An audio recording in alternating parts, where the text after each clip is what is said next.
Oh, and we are live. Here we All are. right. Hi. Uh-huh. Then we're live, and this is what's going to happen is we're gonna go crazy. And I'm John Celestri, aka John the Animator Guy, and this is my first coffee break with you. And here you go. Oh, there you go. That's it. That's it. That's it. That's it. And today we've got Ryan Wynn, who's going to be my first special guest here. Let me get you up there. Come on, here we go. Equal. We're equal on this because we're both artists and trying to connect with our audiences. So, Ryan, say hi. Hello, everybody, and thank you, John, for having me. Happy Saturday, everyone. I hope you're all doing well and keeping busy and keeping yourselves entertained. Great. Well, we've got a place for chats and such, and we'll see what happens. Maybe we will get people, and maybe we won't. We don't know. I have no idea what the. I don't have a producer to look at stuff for me, and so I'm just going to. We'll just have to wing it. That's all we can do. That's what we're best at as artists, man. Well, we have to be. That's it. That's it. Let's see now. Let's see. Since you are my guest, why don't you say a bit about yourself and about what you're working on and what you're happening with? What's going on? Well, as you said, and it says right down here, my name is Ryan Wynn, and I'm a longtime veteran of the comic book industry. I've spent most of the last about 18 years as an inker for various companies from Wildstorm to DC, Marvel, Image, across the board. I've inked, and I've also done illustration and paintings and things like that in and outside of comics.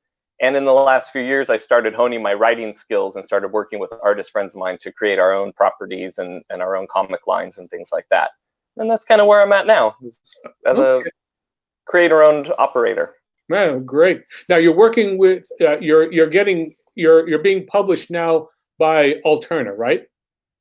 Yes, our title, Gods and Gears, is being published currently by Alterna. We have 3 issues out, and the 4th issue comes out sometime next month. Mm-hmm. Okay. Now, from what I understand, their Alterna is now going on with ongoing series, right? Correct. That was a big. This is a little inside baseball, but since they stepped away from the Diamond distribution plan, they can now go with ongoing numbers. Because with Diamond, it was sort of to get any attention, you always have to have a new number 1. So between each series, you kind of have to restart with the number 1 to get a little attention. And that's how they help promote things. Is if things are new, if they're new, they don't really want to promote issue 20 of some indie book or something because where's the new spark for that, Right. But fans and creators really like that, and us stepping away and doing our own distribution has allowed us the opportunity to do the ongoing numbers, which is going to be really fun and a lot less confusing for people. Right. Well, the confusion comes in with, that you've got number 1 and number 2, and then you've got of that series, and then you start another storyline, and that's number 1 of that. And there's always that kind of a problem. And it's not like you're, it's not like even, book 1, because there are 4 copies, there are the 4 chapters of each one of those. So it's quite it's always confusing, and if you're a completist, you don't know which of those 2. If you've got 2 series out there, which one came first, and so there's always a problem there. I was even coloring one of the. Oh, I'm sorry, John. No, go right ahead. Go ahead. I was coloring. I had stepped onto an Alterna book as a colorist last year. This title called Scrimshaw. And they had done a couple volumes, or had done 1 volume already, and this was the 2nd volume, or the 3rd. I don't know. See, it gets confusing. Yeah. So they were sending me issues that had on the file, it was issue 9 and issue 10. but in publication, it was the new issue 3 and 4 from volume whatever. So me and my friend that were coloring the book, we were like, wait, what page are you on? I'm on issue 3. Wait, I thought we were doing 9. Wait, no, we are. It's 9, but 9 is issue 3 of the. It was eventually on our end, we just labeled everything its own way, and however they were doing things, you guys can do things your way. We got to figure it out ourselves here. You know, this is even further inside baseball. You know, what you just described is how animated features would be. We would, for example, like you've got 80 minutes of film to create. Now you've had your little your test runs with with some animation, right? Mm-hmm. Okay. Mm-hmm. Well, when you break down a sequence, when you break down a film in animation, the traditional way, you had sequences. Sequence 1, 2, 3, 4, 5. So you had sequence. You know, you might have 20 sequences, okay, mm-hmm. and then within each sequence you have the scene numbers. So if you miss having if you are incorrectly marking what the sequence is, where that missing drawing is supposed to go. So many times, when you're painting, and I'm going back old school when we were painting on cells, when you had the corresponding drawing with the cell that was being painted, sometimes things got lost and you had to find where that drawing was, because you had to Xerox that drawing so you could repaint it the correct color because somebody goofed up in the coloring. So, I mean, so you have all kinds. It's exactly what you're dealing with, and that's old school too. So, oh man. So in animation, I'm going to be turning this into an interview with you. No. Come on. Yeah. So in animation, were there times that you just kind of had to let that skipped frame go and hope that nobody noticed? Because in comics, sometimes you just you meet the deadline. You're like, well, the sky turned. I didn't have time to turn the sky blue. It's orange in that panel. Oh well. Well, you know what? That almost happened with in Fantasia, because really? because in Fantasia they had to reshoot something because and on the multiplane camera, which was was it 15 feet high and so on and so forth. And remember, it was done in LA when you had earthquakes. So suddenly, something might have shifted and you're in the middle of a shoot. You had to start all over again. And sometimes that was the end. There was nothing you could do about it. Like literally the premiere of Snow White and the Seven Dwarfs, they rushed the print, the only print they had, wet from the developers to the theater to do the premiere. Wow. So, yeah, I mean that's how close they were cutting it for that. So yeah, there's a lot. There are a lot of things that that the glory days of animation or glory days of any place, there was just placed analog, and there's a lot of agita, as we would say in Italian, acid. Mm-hmm. So anyway, all right, let's just talk a little bit about what Gods and Gears is all about. Okay.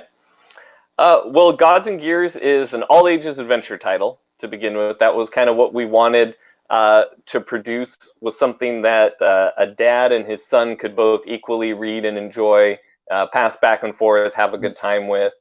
And Dean Kotz, my artist and teammate on this, we've been friends for about 10 years, and we've wanted to work together since then. And about 10 years ago is when I got the writer's bug, and he's a great illustrator and draftsman, far beyond me. He's got a very classic, timeless style, and it's always inspirational to me. So I wanted to write something for him. And we were both kids of the 80s, and while we're not really nostalgic, there was something that we felt culminated in the 80s with fantasy and storytelling that had sort of been worked on through the 60s and the 70s up into the 80s through comics and animation. And it was something they had found, this like great way of mixing fantastical ideas with down to earth drama for the characters. So the characters always had these issues that you could identify with, whether it was just being picked on by a bully who in the cartoon is the big bad guy, or the love interest, or anything like that, or friends and betrayal, things like that. All these real world problems, but on Eternia, or on a spaceship that people live on floating through space, or with tiger/lion people, or through these things. And we kind of wanted to recreate that. Not that we think comics are bad now or movies are bad now. We're not judgmental in that way at all, but there was a flavor to the fast-paced adventure fantasy that we felt, like I said, culminated in the 80s and then sort of fizzled out as a storytelling trope. And we think it's really strong and really powerful, and we kind of wanted to tap into that.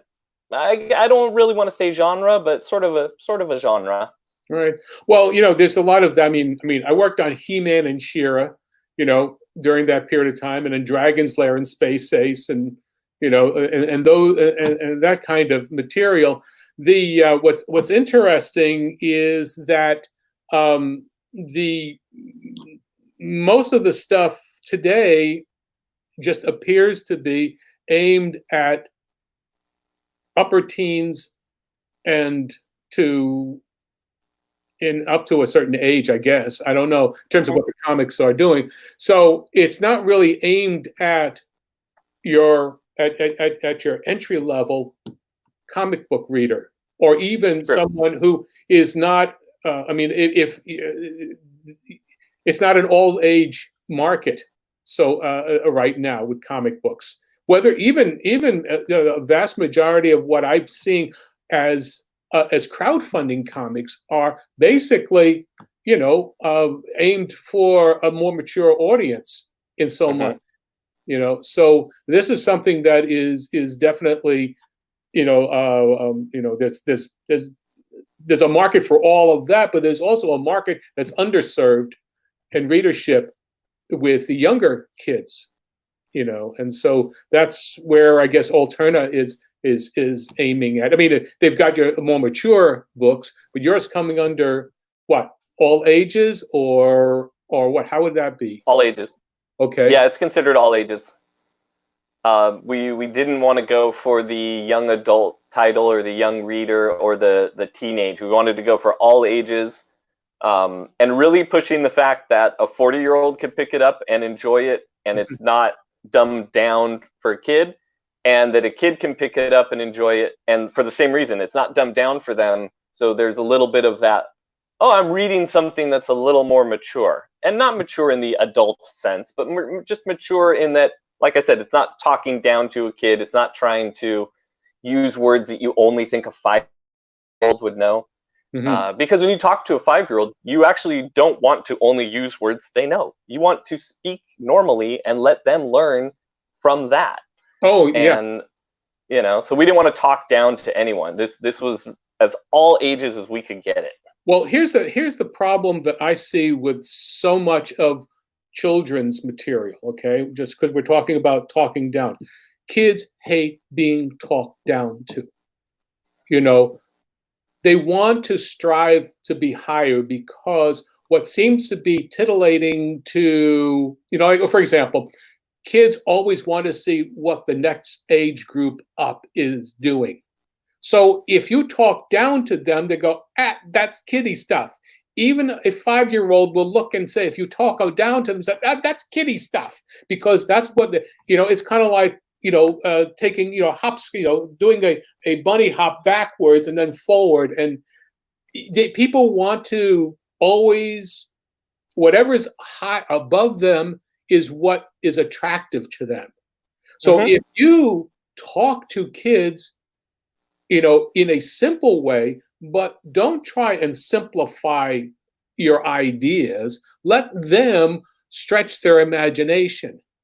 let them, really work at it. The muscle, the brain, and the animation is like, or rather, imagination is like a muscle that has to be trained and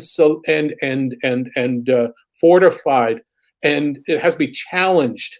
And some days you may strain a little bit, but every day that you keep pushing, then it becomes even, gets stronger.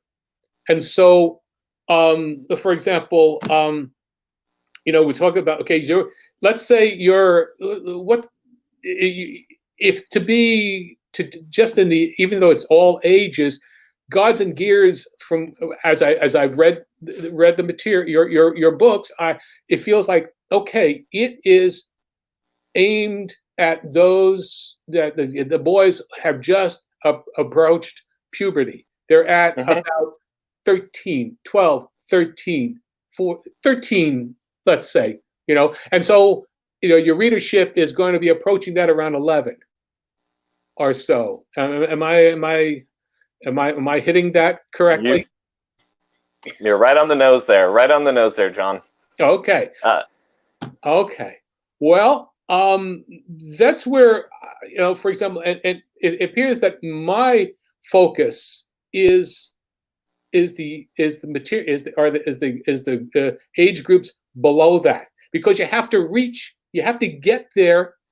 And here's the thing: is that kids don't just get into comic books on a more sophisticated level right from the get-go. I mean, when we were growing up, when I was growing up, okay, let's go back.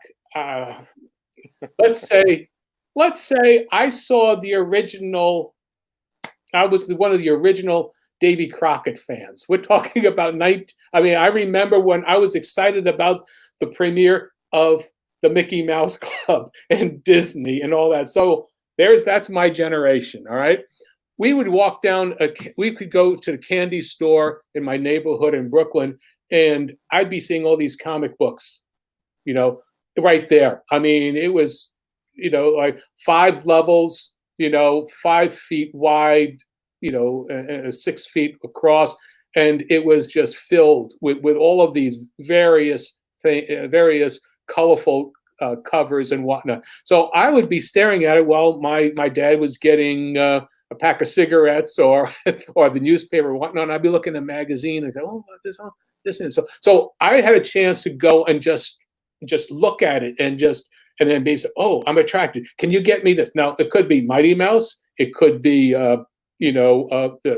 Superman. It could be any one of a myriad of things there. So you pick it up and you look at it. But certain things attract certain kids at a certain age, and the artwork attracts it a certain way. So there's where we have to understand that just because an age group is attracted to certain art doesn't mean that other age groups will be attracted to that art. They may be repelled by it. I remember being, as being the Wicked Witch and Snow White scared the bejeebers out of me. So you have to deal with that. But so anyway, with what I'm feeling that's lacking to get your audience up to that 11, 12-year-old mark as being a regular consumer of comics, you need material for them. Absolutely.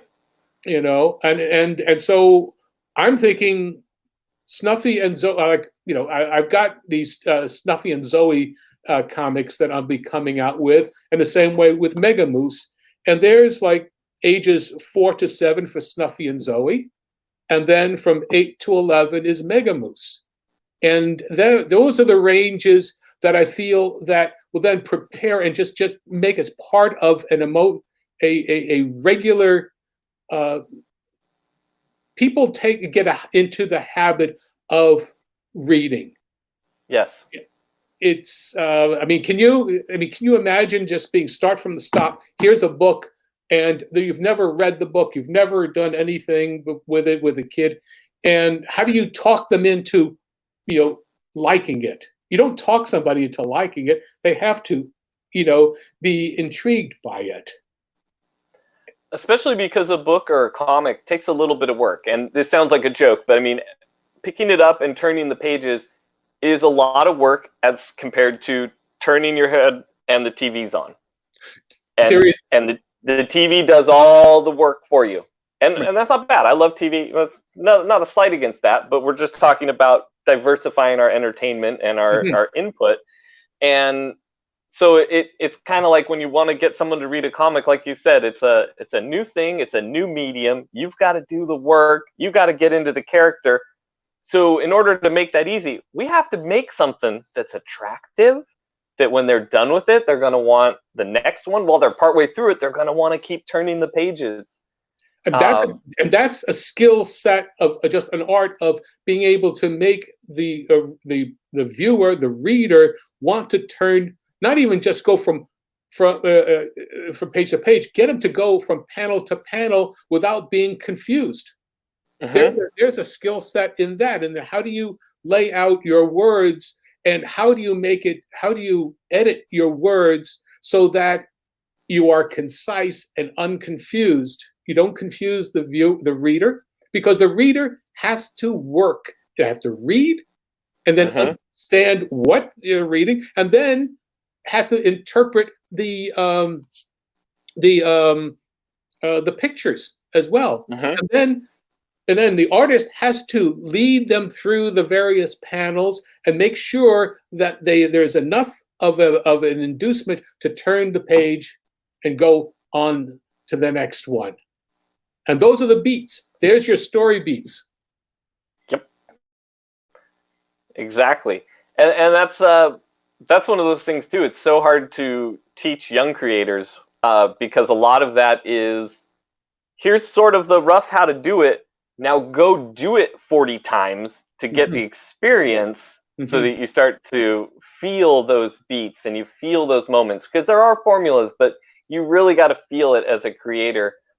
Especially like you said, or like we've both been saying, where the reader, unlike a viewer of a movie or a show, they're actively working to make the story work in their head too, turning the page and, like you said, interpreting your panels and your words and things like that. And I think that's one of the unique things about comic books, is that the reader has to work a little, but of their own volition. They want to put in this effort.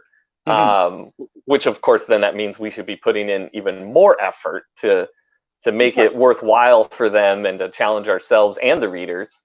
Right. But yeah, sorry, I'm going off on a no, that's okay. No, going off on a tangent there.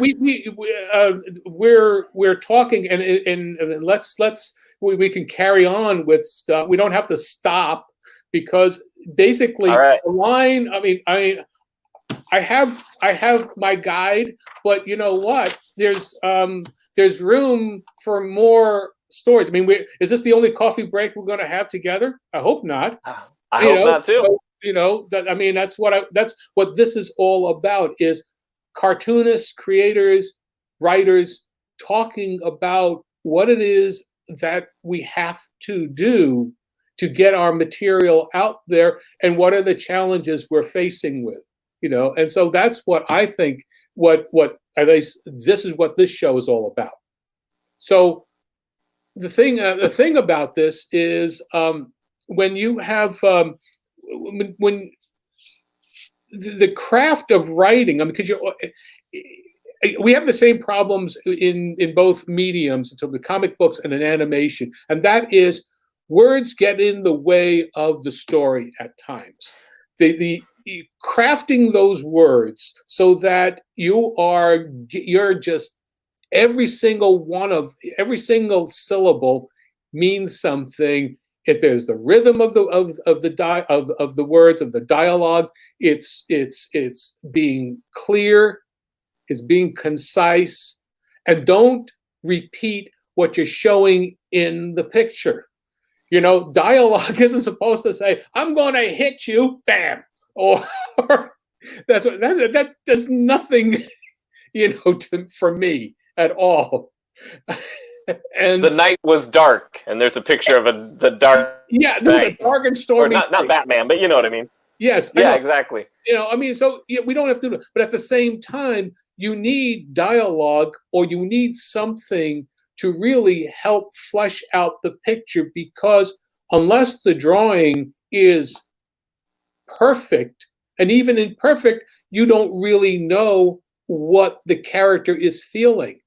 Because unless you have, okay, this is not slighting anything, but I mean, I'm just really, unless you have the chops as an animator to be able to give subtle emotion with your eyes and a twist of your mouth, you you need the aid of words to help, to give the thought balloons, to give the dialogue or what have you, to help make that panel work as a story element. And go ahead. Oh, no, go, keep going. Okay. Well, and also, but the other element of saying it, besides the words have to have all of those elements to it, have to be crafted in such a way, the drawing has to be in such a way that it has appeal. And by appeal, I don't mean cute. I mean, you want to stare at that drawing and study it. You want to spend time on that. And then that leads you to the next panel, and so on and so forth. So there's a lot of crafting that and here I understand this. My industry, my training is in classical animation, 2D animation, where we didn't have cuts in terms of we couldn't do scenes. I'm going to do a 10-to-1 shooting ratio with film. Not going to do that. You had to edit everything on storyboards before you actually did the first drawing on your scene. Everything had to be made sure that the camera angles were correct. You knew what the continuity was. The camera was working, and that's how I approach it. All right, from that point of view. I think, and this is my understanding, is that so many people today have their biggest storytelling influences with video games. So, correct. Let's have an understanding of what. Now, you grew up more with video games, because I was busy doing Dragon's Lair and Space Ace. I didn't grow up with these things. So tell me, in terms of storytelling from a video game perspective, how is that different from, say, old school storytelling? Now, I wouldn't say it's wholly different. And I'll qualify with, I'm not an avid gamer myself, although I am a great appreciator of games. I have friends that work in game development. It's something, I'm one of those people, like, my friends get a new Star Wars game, I'll go and sit and watch. And I'll watch my friend play for a couple hours, but I don't actually get into the playing myself. But there is something, like you had noted when we were talking about Gods and Gears, you had said you kind of got a hint of early 2000s video game storytelling. And part of that for me was I sort of liked the quest idea of these video games. My wife plays a lot of the Legend of Zelda games, and I love those, the story of those games, how the gaming works into the story, and basically it's just these little quests that you have to go on. Right. But the writers, a lot of the most clever writers these days are in video games. I would say it used to be comics and animation, and now they've moved over to video games. But it's more elevated because you have to have this grand story.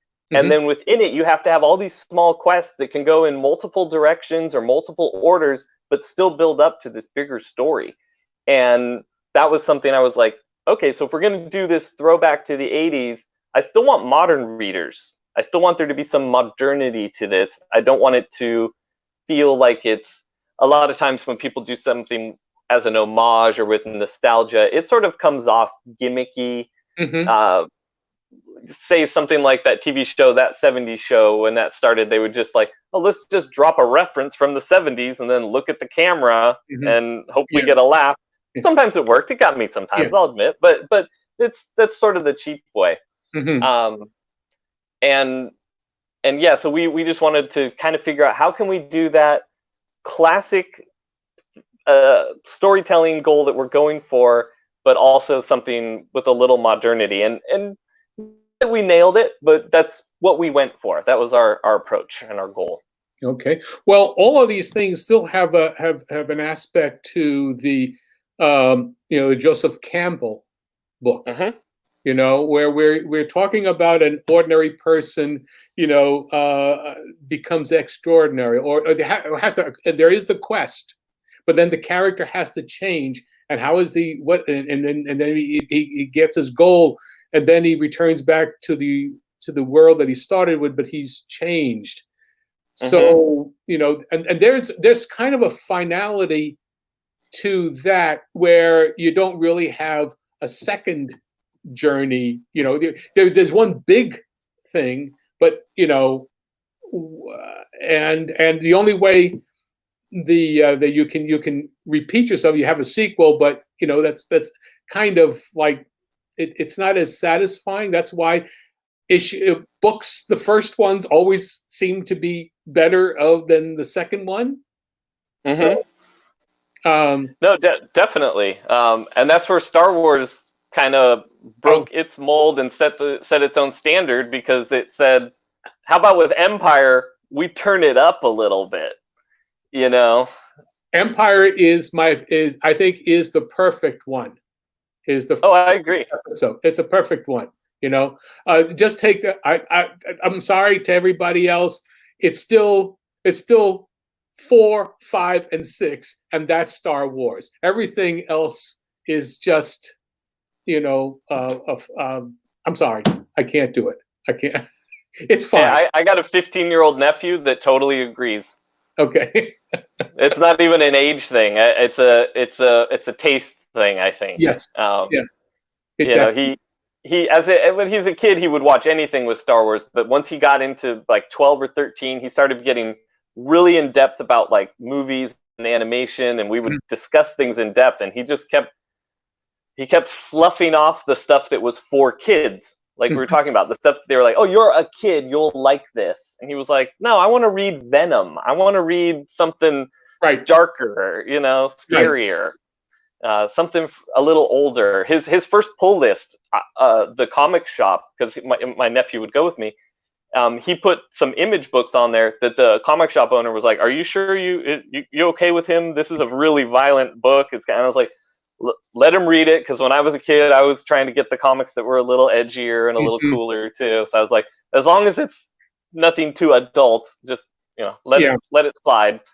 And but it was the same thing. He's proof to me. He's the proof in the pudding that kids want that next level, Hmm. older than them and more mature, and Right. something they don't quite understand even. Yes, they're exploring. That's the big thing, and you're exploring from the age of 2. Everything that you're. Yeah, I mean, when you're 1, you're putting everything in your mouth.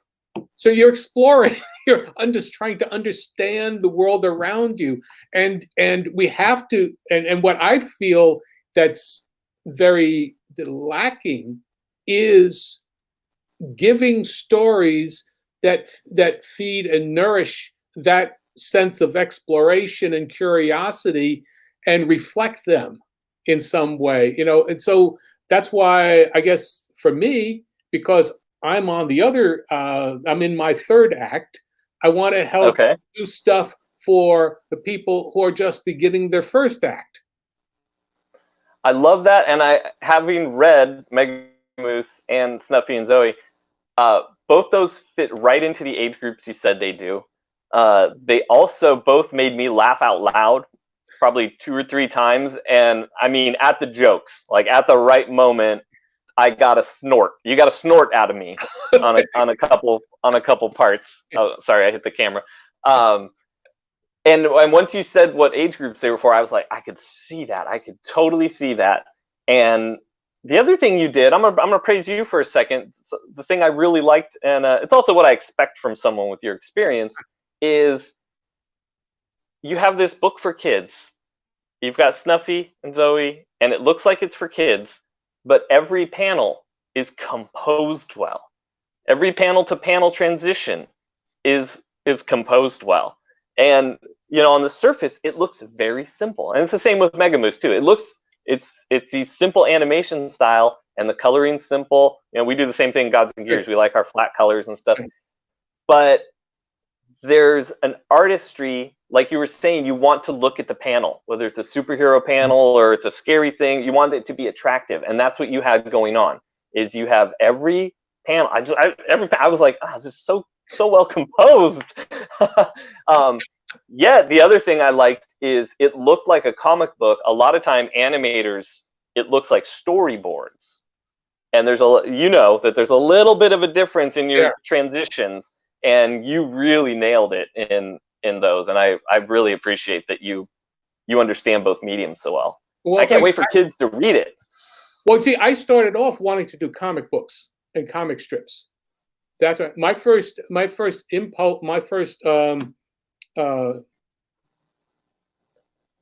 the first people artists that I followed was Jack Kirby. And I didn't like I liked Wayne Boring, who I worked with from Superman, but but Kirby had this raw energy that I really appreciated. But also, if you look at all his figures leapt out of the panels; they weren't confined, and so you could say, "Okay, I understand. I'm leading you into this next panel in this other way. There's an overlap of legs and whatnot, and then moving." And I saw that, and then there was also the element of Walt Kelly, with Coco, and the idea of the whole page as being a composition where your eyes have to be led from one place to another, and then you follow that path, and it's all of a piece. So that's where I had my first love, was doing that. It was going into animation. I had to relearn a whole brand new thing, and so that was a very, very formative time for me, and that's where I did all of my major work, is on that. So then I come back to this, and now when I'm bringing all that other 45 years of that into the comic books, I'm saying, okay, now this is what I know. I know what doesn't work, and I have a better idea of what could work. But I don't want to downplay anybody else's ideas. That's why it's just hard for me to criticize anybody else, because I know that for me, I know what I want to see on my page. Hopefully it will. I don't know. Well, all I know is it's when somebody who reads it and says, yes, I enjoyed it very much, then that's really, I've done my job. So, all right. Let's see here. So I did say, what motivated you to create your series? You wanted to do that, but why this particular storyline? Was there anything that made you want to? Was it something that you pulled out of a hat? Did you just sort of put stuff together? What was it? I mean, was it Around the World in 80 days? What? It was so for this particular story, it was kind of funny. Or actually, for most of my creations, they come character first. Mm-hmm. I have a lot of my writer friends and creative friends that just look and shake their head and go, no, it's story first. Story should come first, and this or that. And I've learned over the years that any direction the story comes from for you, whether it's character first, story first, plot first, setting first, go for it. Just these ideas are going to come from all different directions. You want to be open to absorbing them and letting them mix and percolate in your own head with your own ideas. But for me, I think it's because I'm visual first, and I'm a people watcher. So I can actually develop quite a bit when I develop the character first, and I mean drawing wise. So the characters from Gods and Gears started out as the characters, Driver and Shotgun, which are in the very first issue of Gods and Gears, the two guys in the race car. And I was getting through part of the story, and we got to this part of the story where they launched up on a jump, and all of a sudden one day I was like, what if something happened here? Yeah. What if we don't just have this race going on? And because it was going to be a small story about these two racers, and I didn't actually even really have a plot. We were just kind of messing around and wanted to draw a comic with race cars. That was kind of it. Like, I like the old Toth race car stories and drag racing stories, and was kind of like, oh, let's do something like that. And it started off as a print, and then sorry, I got ahead of myself. So it started off as just a print with the characters, and then I was sitting there and started coming up with this story about these racers. And then we actually started the comic book with them just being racers. The book was going to be called Driver and Shotgun. It was just going to be about these two characters. And then, like I said, we got to that page where they jump off the ramp, and my brain, I don't remember thinking we should change anything. I was happy with what we were doing, but out of nowhere, some little thought came in and said, this is where something big should happen. This is where some change that is completely unexpected should happen to this character. And I kept trying to fight the tropes of the Joseph Campbell hero story, which you should never do. First of all, I learned that the hard way. Yeah. That's denying humanity. That's denying what's in all of us at that point. Yeah. But as a creator, you want to be, I'll do my own thing. I can come up with my own plot. And then as you're trying to come up with a plot, you keep realizing, oh, well, the character has to have a goal. They have to have a flaw. They have to have someone that will help them. They have to have someone that's going to be against.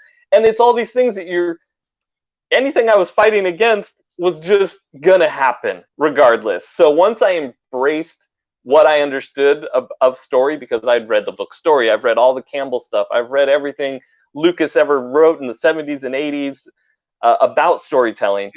And again, it was that I want to do my own thing. And once I realized there's only one story and it's how you tell it that makes it unique, then this whole world opened up for us. All these ideas started pouring in. We pitched the idea to Peter Simeti, and even he was like, okay, I like all these ideas. This book is not Driver and Shotgun. This book is way more than this. This book is the world these characters inhabit. And that's when we started playing around with different titles. And we probably went through, Peter and I probably went through, and Dean as well, probably a good 10 different titles that I all think would actually work. That we got them to the point where I was like, that'll work. And then we ended up coming up with, like, I had a Gods and Gears idea, and Peter just said those 3 words, Gods and Gears. He's like, got your mystical stuff, you got the machines that you like to play with. It combines them both. It doesn't hint at one character. It feels like we could take this, we could go anywhere in this world and tell stories. And so that's kind of how it all, it all built upon itself. It wasn't some grand idea from the beginning. It was actually it was a little seed, man. It was a little seed. And but the thing about it is that you had to fertilize it, and you had to water it, and you had to allow for it to grow. And that's the thing that happens that a lot of times you can't do, or you're not allowed to, because you're left within a certain parameter, of regulation. But basically, if you were to look at Joseph Campbell's book or all his theory, it's how do you bake bread? And the only way you could bake bread is using the same basic elements, but it's what you do, what you add to it, maybe little bits in here, and what kind of flour you use, and what kind of additives you put behind it. But you still basically have to put certain amount yeast and so on, and heat and kneading and all of that, and that all happens, but it's still bread. But it's very satisfying. So when you do it right. So I love that analogy. That's great. That's fantastic. I'm going to use that. Okay, go ahead. I got it. We're recording this, so it's there. I better make sure I quote you on it. Otherwise, people are going to know. Well, let's see. We're at the 45-minute time mark, and I said I would keep it to about somewhere between 40 and 45 minutes and 50 minutes.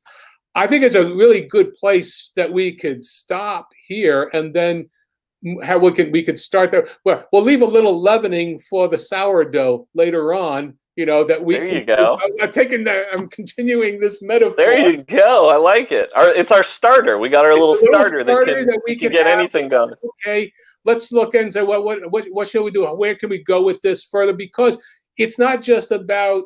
I don't want this channel to be, and this show just to be about promotion of a particular project that we're doing or what have you, but it is the process of creating stuff, and I want more of that. Now I'd like to have other people be part of it in terms of a one-to-one. I really enjoy that, because if you start getting 3 or 4 guys together, well, you might pull out black books and start comparing phone numbers of old girlfriends, and and so but the thing about it is I'd like it to be a creative channel, because people need encouragement, but also not in just that they can do it, but just say how to approach it, not from a technical point of view, but from more like an emotional encouragement of how we would go about and do it, and then say, okay, well, how does it relate to me? So let's, I'd like to do that. So, I think that sounds great. Oh, go ahead. No, any last words that you want to say about it? How you say you'll come back?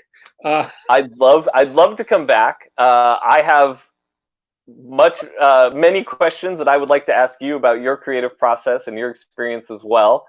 But I really enjoy talking the creative process. I'm not really a salesman. I'm getting better at being a salesman. But I've always been the person that I can talk the creative process with you all day long. I'm not worried about promoting and as much as I am getting ideas and lessons out there. Things like that. Okay. Well, we will have to. Let's do the little sales thing of what you're doing now, and when the next stuff is. When is the next material coming out? Something that for your promotion, and just go ahead. Just let them know. So I'm Ryan Wynn. I do a book called Gods and Gears. It is an all-ages action-adventure title drawn by Dean Kotz and lettered by Wes Loker. And you can check it out at alternaaccess.com. It's published by Alterna Comics. It's $1.50 per issue. It's printed on newsprint. We have 3 issues out, plus a short story, and it came out on a Wednesday. And our 4th issue is coming out probably in about 4 or 5 weeks. And that'll be available for retailers or readers direct from Alterna. Okay, great. And I'm John Celestri. I'm John the Animator Guy. I still have my my crowdfunding at Indiegogo, and it's on in demand. It's my rough sketch. I've got 88 pages of drawings from my career as an animator, from the beginning up through now, and what I'm doing now with my new comic books that'll be crowdfunding in sometime in the late summer. So you've got there's a link down down below on YouTube. You could check that out. And I appreciate you all for coming. Thanks, Ryan, and I enjoyed it very much. And so I'd like to make this as a regular Saturday afternoon at 2 p.m. So next week, I believe I have somebody, but I'll wait until I post that. You take care now. Good afternoon. Bye.